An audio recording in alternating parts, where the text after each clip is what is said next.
Hey there, there's no horseplay in the shop. Hey, stop! Stop it! Turn it off! Turn it off!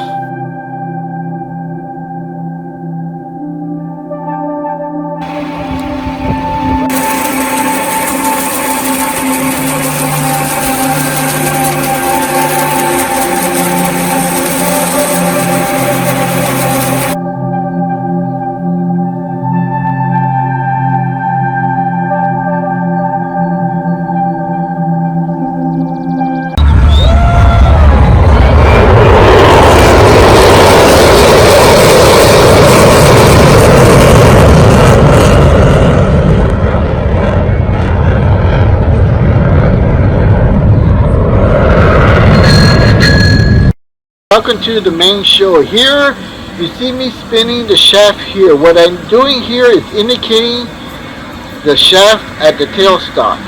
Now what I'm looking for is TIR. TIR stands for Total Indicator Runout.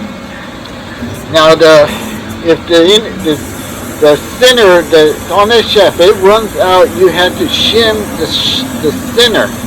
Alright, and by shimming the center, you will make sure that it's running true. So you want your TIR to be 0. So here we have it going to the front of it. Now I have to indicate the front of the shaft, which is the headstock.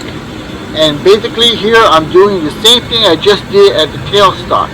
I'm indicating it to 0.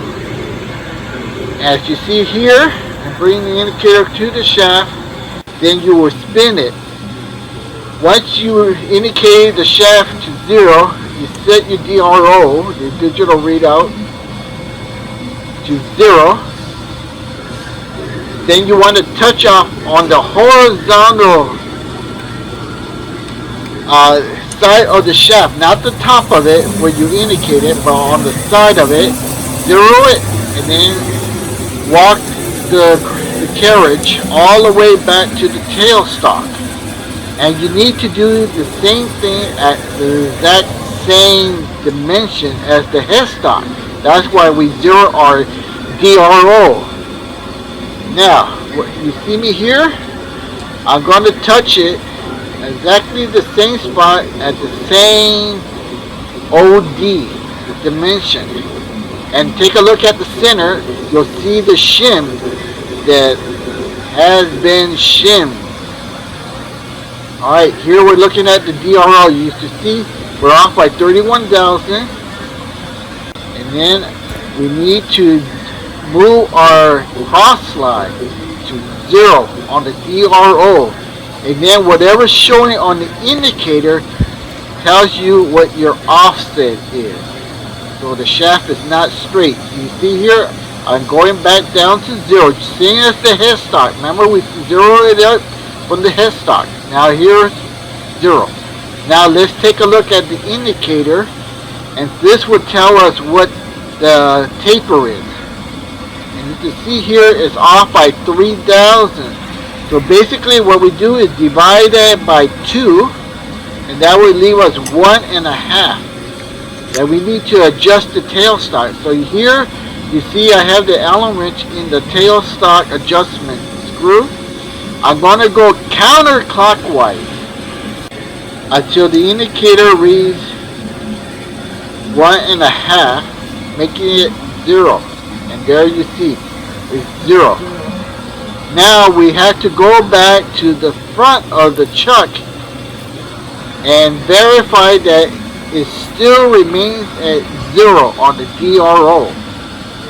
This was, if it remains 0, from the tailstock to the headstock, then you have achieved straightness. The part is straight and you will be able to cut it, turn it, and it will not give you any taper. Alright, I know this sounds a little bit complicated, but it's going to take you a little while. Just rewind the tape and follow the steps again. Alright, take a look at all the steps.